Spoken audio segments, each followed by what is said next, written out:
Alright, you guys, we got the dark physiology of King Von. Don't know who King Von is? Basically a rapper who died, you know what I'm saying? R.I.P. No matter if he was a bad person or not, bro, it's still rest in peace, bro. So, without further ado, let's get into the dark physiology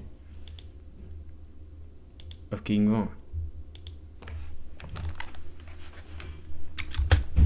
In the dark streets of Chicago, savages were constantly around. One of those savages was Dave Von Bennett, who would notoriously become known as King Von. Von was a different type of dark. He would allegedly murder his rivals and commit other acts of violence. Was that a fucked up individual? No, it was a demon living in Von. Something was wrong with him. That's not human, man. You're not regular, man. Nigga was the devil, man. But would then proceed to document his violence on social media.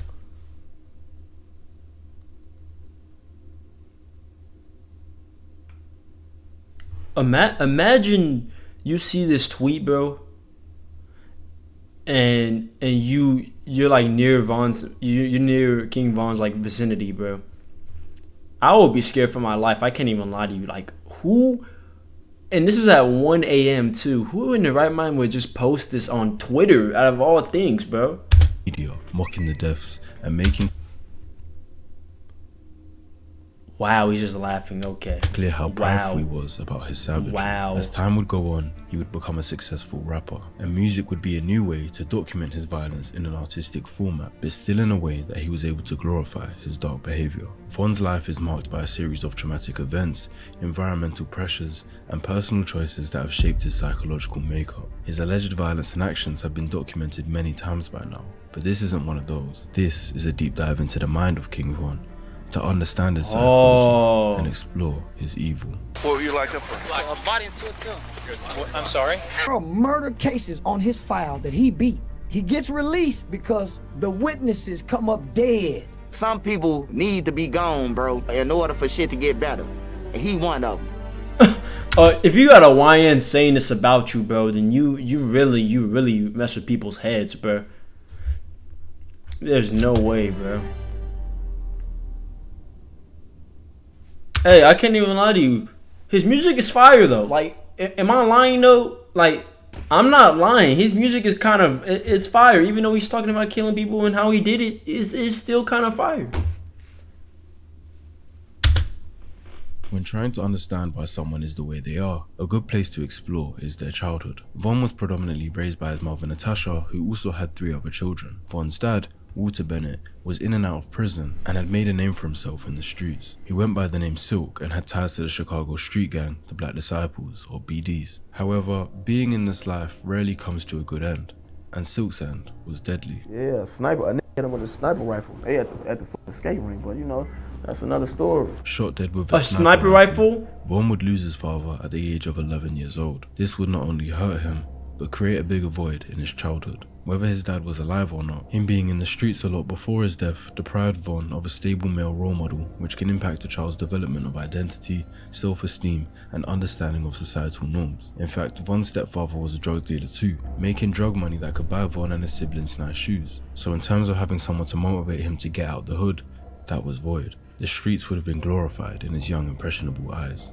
Being raised in South Chicago, Von had a lot of bad influence around him. Violence was a daily occurrence, and he picked up on it fairly quickly. I like being outside. You know, one of the little boys that like sneaking out, just being outside all day, just doing bad shit. The gun, all that shit ain't come to play to like what, late 8th grade or some shit, 7th, 8th grade when it really got to that point where you gotta hurt somebody or somebody. Why is like no one surprised by, you know what, they live in the hood, never mind. So from potentially as young as 13 years old, 13, Von would playing bring with guns, guns bro. into school for protection. Instead of being able to focus on education and developing career prospects, Von had to worry about staying alive and making it through the school system without ending up a statistic. Is that It's Chief easy Keef? for people in privileged positions to look down on gang members causing violence in the streets, but growing up in the ghetto with prevalent crime and poverty exposes individuals to violence, instability, and limited opportunities. You don't have a choice. Either you're gonna become this type of person or you're gonna get wiped out. So you come outside, you could be on, I wanna get a job, I wanna be on the cool shit, you can't do it because they don't take it from you. You know what I'm saying? It's just different. This environment can normalize illegal activities and desensitize individuals to violence. What is almost an inevitable outcome for someone in this environment is becoming affiliated with a gang. Around age 14 or 15, Von would move to the Parkway Gardens housing development. At the time it would be known as Wick City, but after a member of the gang named O.D. Perry was murdered, they renamed it O Block in his memory. O Block would be for block called Tukaville, which for the same reason as O Block, renamed their gang in remembrance of their murdered member, Tuka. Joining a gang... Bro, and he's probably gonna talk about this, bro, but he made a song about Tuka, bro. This dude King Von would always bring up Tuka in every single one of his songs, bro. Oh my goodness. Provide a sense of belonging and protection. As Von's life would go on, you'd notice he's very much a people's person. He'd love talking and love hanging out with his associates, so being in a gang gave him that sense of belonging, especially one where they get to share their interest in deviance. But being in a gang also immerses individuals further into a culture of violence and retribution. As mentioned, these rival gangs had both lost members, but it would continue to be a tit-for-tat beef, one that Von would inevitably have to involve himself in. The close proximity between the two gangs and a lack of policing in the area made it easy to kill and have a lower chance of being caught, and therefore allowed members to have the potential of getting away with murder. We're going to take you now to Chicago, where this past weekend at least 52 people were shot, 8 of them 52? killed in a wave of violence across the city. What is going on there? Here's Chris Bury. Von would first go to prison age 16 for armed robbery. Whilst in prison, Von would come out to multiple friends losing their lives in the streets. He would later exclaim how much this hurt him, saying these deaths changed his plans and now he has to get his hands dirty and pull his mask out. So after losing his friends in 2012, Von would feel vengeful, and allegedly his violence would intensify. His own friend would later say, in 2012, everybody couldn't hang with Von. If you was hanging with Von, you had to accept everything that came with Von. You had to accept that you was gonna be in shootings, accept that it was gonna be that, and you had to be with it. However, something would happen that year that I believe really made Von go that one step further. On the night before his 18th birthday, Von and his friend Tony Dunn, known as White White, would go to a store. Von went in whilst White White waited outside. Von heard gunshots and ran outside, only to find his friend bleeding out on the floor. In the early hours of King Von's birthday, White White would be pronounced dead. Von would later say in his music that this event is what would turn him into a demon. Von losing close friends and even watching his friend die in the street were traumatic experiences that could have led to post-traumatic stress disorder, or PTSD, characterized by emotional numbness, hyperarousal, and intrusive memories. All of these are particularly important symptoms to focus on, but the key factor in Von becoming a demon would have been the emotional numbness. After seeing something so brutal, he no longer had any emotional barrier to murder. It was just an action, and retaliation by murdering someone else was just something that needed to be done. Within the next 3 months, Von would allegedly be involved in 2 murders. On the 13th of October 2012, he alongside his right-hand man and best friend T-Roy would allegedly shoot and murder a 17-year-old boy named Modell. Not even 3 weeks later, on the morning of October 30th, 23-year-old Derek Johnson, known as Crack, would drop his little cousin to school before going to get a coffee. Not long after, shots would ring out and Crack would be face down with 16 bullet holes in him, including his neck, chest, back, and face. Bro, they made sure. No, this is not funny, but they made sure that dude was dead, bro. Oh my gosh, 16 shots, bro. I know, but I know they hit him like from far, and then they walked up to him and made sure he just kept shooting him until he was dead, bro. My goodness. Applied as the main suspect for this murder. Now, murder for survival would be one thing, but Von being an avid user of the platform X, formerly known as Twitter, would be something that allows us to get some sort of insight into his mind, and these tweets would suggest that he got more than a feeling of survival from these murders. Following the deaths of both Modell and Crack, Von would tweet some sinister things. A week after Crack's murder, Von would tweet saying, "Acting tough, 6 shots up in your face." And the week after that, he would double down by saying, "Bang 6 times, all face." Although the crime report I looked at didn't state exact specifics, it does say Crack was shot 16 times including the face. So 6 shots in the face would definitely be believable. Not only is this more gruesome and violent than just shooting someone from afar, but the fact he wants to relive it by announcing it publicly shows how much Von enjoyed the brutality of this murder. At the start of November, he also tweeted, "Damn, Modell and Crack got killed in October. Who's gonna get killed in November? Stay tuned." Suggesting he saw these murders as some sort of game or sport. I believe bro's collecting bodies, bro. And he don't even care. He wants more. Like, yeah, he just want. It's like a game to him, bro. What do you get out of this? I mean, yeah, people can feel you, but holy, what do you even get out of able this, to dude? see these deaths this way is due to that desensitization to violence. Repeated exposure to violent events definitely may have desensitized Vaughn, making these violent acts feel justified. Also, with the added element of wanting revenge, he definitely didn't view these killings like a regular functioning human should. His self-identification as a demon after his friend's death indicates internalization of a violent persona, possibly as a coping mechanism or acceptance of a perceived destiny shaped by his environment. Also, the social media mockery is another part of his psyche that can't be ignored. Publicly mocking deceased rivals indicates a lack of empathy and possible antisocial personality disorder traits, such as disregard for others' feelings, deceitfulness, and hostility. ASPD is what is commonly known as psychopathy. Vaughn has a strong case for ASPD, as he never once displayed any signs of remorse or guilt for the actions he did. In fact, he showed enjoyment, pride, and excitement, like he wanted to keep doing it. Alongside this psychopathy, Vaughn using social media as an open diary to boast about violent acts suggests narcissistic traits, including a need for admiration and a sense of superiority. So by 18 years old, Vaughn was already a narcissistic psychopath with a heavy desensitization to murder, and these traits would only reinforce and worsen as time went on. In 2012, Vaughn would be imprisoned for unlawful possession of a firearm. He would remain in jail for over a year, a period spanning from November 2012 to February 2014. When he came out, the violence started back up again. I'm not going to focus too much on the particular details of his alleged victims, but this next one does need some context to really understand the evil inside. Like I don't know why I keep laughing. It's just like it's you know like when you just like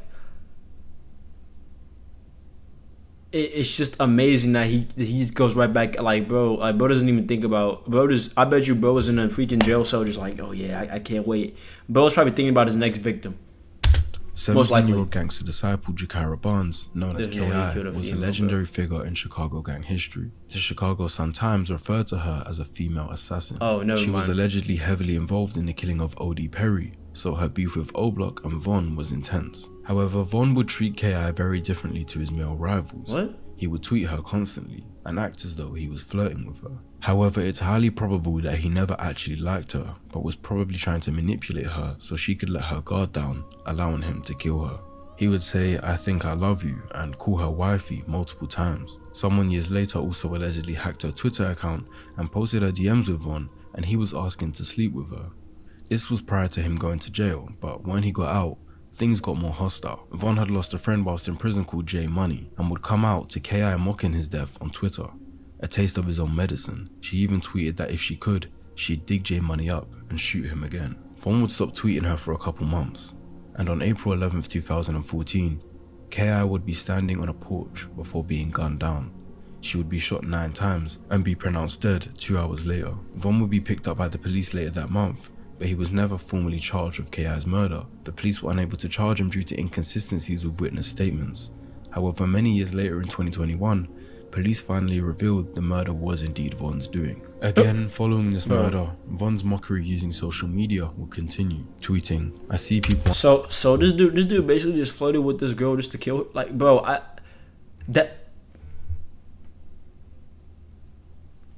bad. Hold on, let me. Bro, this dude just basically flirted with her just to kill her. Like that is something that's just for the love in the game, bro. You can't even hate on that. But bro, that is insane that he just did that, flirting with her. Then bro logged off as soon as she was talking about his homie. And then she died. Like, bro. Aren't gonna get the picture till they get put in a frame with a laughing emoji, which doesn't seem like the worst thing, but it becomes more sinister when you find out that was one of K.I.'s final tweets a week prior. After getting released by the police who failed to charge him with this murder, he tweeted, "Beating bodies ain't no going to prison," which fed his narcissism and made him feel invincible. And Vaughn would prove how invincible he truly felt years later. Due to K.I.'s notoriety, allegedly killing up to 17 people as a female gang member, a documentary was being made about her. Due to an oversight from the production team or just a lack of research, they decided to ask King Von himself to be a part of the documentary and to speak on his relationship with K.I., not knowing that Von was her murderer. Von jokes about how he wanted to sleep with her, occasionally grinning, as the murder potentially replays in his mind. Being in this documentary would have boosted his narcissism, knowing he wasn't just getting away with murder, but was being able to mock it on a bigger scale. In Von's mind, impunity was constantly reinforced. This is the ability to act with exemption from punishments, losses, or other negative consequences for his actions. Repeatedly evading legal consequences may have reinforced his belief in him being untouchable, making risky and criminal behaviors something he'd want to keep pursuing. In fact, the same month he was released for the KI murder, he would murder again. On the 29th of May 2014, a birthday party would be going on that Von attended. It stated that Von was chatting up other party guests until he spotted two rival gang members at the house and took off. Time went by, and later on, one of Von's rivals looked up and saw Von with an associate approaching the house, and the two of them fled. Von chased them whilst firing his gun, hitting both of them, but they got away. When the smoke had cleared, Malcolm Stuckey, a 19-year-old that wasn't one of Von's rivals, was face down on the grass between the sidewalk and street. He had been shot 4 times, including one to the head, and would be pronounced dead at the scene. The reason this is important is because although Von almost certainly did this murder, he would never brag about it or make fun of it on social media. This shows us that Von's satisfaction only comes from making his rivals lose their friends. He enjoys brutally taking something from them, and not just murder in and of itself. Von would remain in jail for this murder awaiting trial, from June 2014 to December 2017, 3.5 years in jail. However, by some powers, he managed to escape long-term punishment. Von's accomplice in the shooting would back out of his deal with the courts last minute, and in a crazy turn of events, Von would get away with this murder as they had no more strong witnesses willing to testify against him. I don't even think it needs to be stated. And this is what Charleston White was saying, that basically all the witnesses were killed, bro. That is insane. How much this would have been a driving force for his grandiosity and narcissism, as down the line he would continue to be braggadocious about what he's done in the streets, but upgrading from Twitter to a more artistic format. After coming out of prison, he seemed to have a particularly strong bond with his friend from young, Dirk Banks, known as Lil Durk. Dirk also came up in Southside Chicago, but had made it out using music. Dirk knew about the work that Von had done in the streets, and knew that telling these stories would appease music fans in that genre. So with Dirk's encouragement, Von picked up a mic and started rapping. Von was used to bragging about his street work via Twitter, so he quickly became it makes more sense now. I'm over here freaking getting all scared, getting all what do you call it? Like, what the heck on Twitter, but bro, he would basically, this dude Dirk just told him to pick up a mic, and now he's starting to, that's why you can't judge, bro. Wow. I said his music's kind of fire. It still is, even though we know what he's talking about. I mean, we know what he's doing. It's still fire. I can't lie. I'm not gonna lie. Spilling his truth into his raps, saying lines like "caught a body, beat that body, catch some more," which could be a reference to any of his alleged murders, even some I haven't covered. In fact, Von would gloat about being 3 murders away from having double digits, which really makes you question how dark he could have been, and his work in the streets has even coined him with the label of a serial killer. A serial killer is a person who murders 3 or more people, check, with the killings taking place over a significant period of time in separate events, check. Their psychological gratification is the motivation for the killings. The motives of the serial killers can include anger, thrill-seeking, financial gain, or attention-seeking. Von's motives could have been any of these. The anger from getting revenge for his murdered friends, the thrill-seeking if these murders are just a progression of his deviance as a child, or the attention-seeking as even when he wasn't a music artist, he would still use social media to gain street cred and a level of notoriety for his violence and evil. As surprising as it may sound to have a serial killer in the modern day, let alone one that became a famous music artist, this label may actually be true for Von. Starting a music career provided an outlet for his experiences, but he continued to glorify violence in his lyrics, possibly making this the way to gratify his criminal activities and status, without having to continue the risk of getting caught in the streets. He gained a big audience for his gritty lyrics and depiction of the realism of being a killer in the streets, and this allowed him to be put on a big pedestal for these acts of evil. Von's success in music didn't stop his deviance, however, but from what I've researched, it stopped him murdering directly. In August 2020, a rival of his named FBG Duck, who also made music, was gunned down in Chicago in front of a designer store. Although Von wasn't physically there committing the murder, he allegedly put a $100,000 bounty on his head using his new family. So bro just gained money from the rapping, and now he's starting to put out bounties. Didn't Lil Doug do this for Von's killer or whatever? I think he did this too, and that's why I think he's in jail for life now.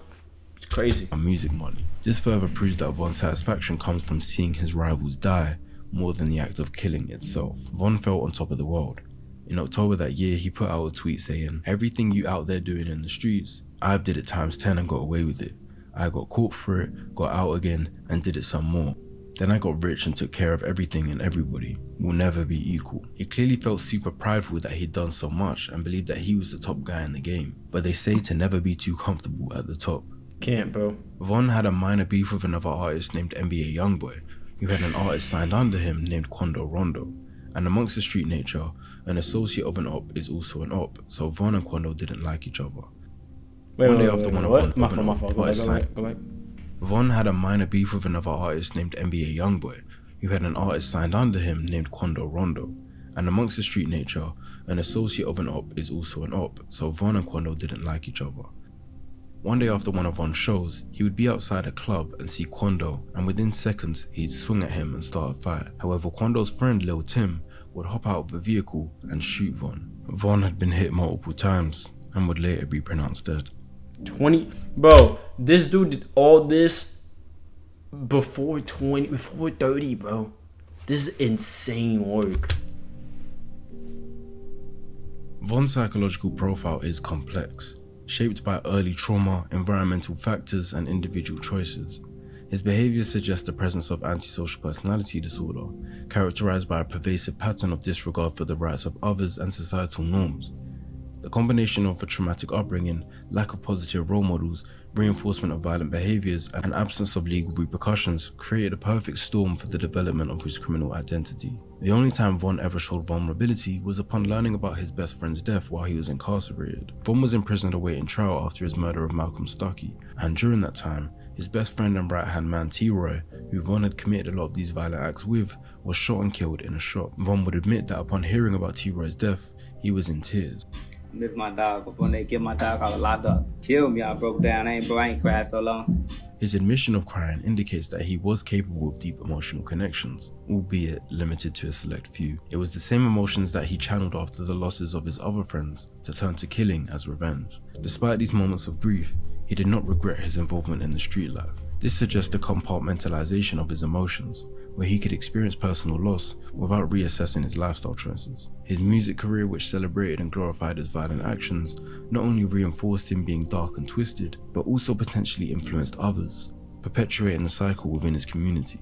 In the end, Von was only ever bound for his actions to have consequences, and in the eyes of some, he survived way longer than he should have. Real, I'm not gonna lie.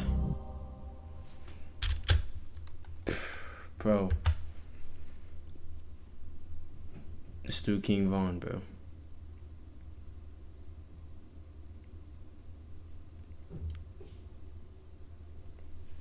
Crazy. But that is real though. Like I'm not gonna lie, he should have.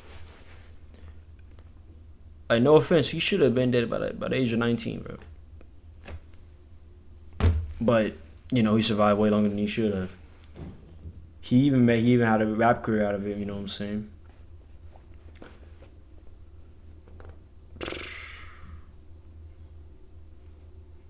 Man, this is actually crazy, shocking, and a little bit scary, bro. I'm over here, Von.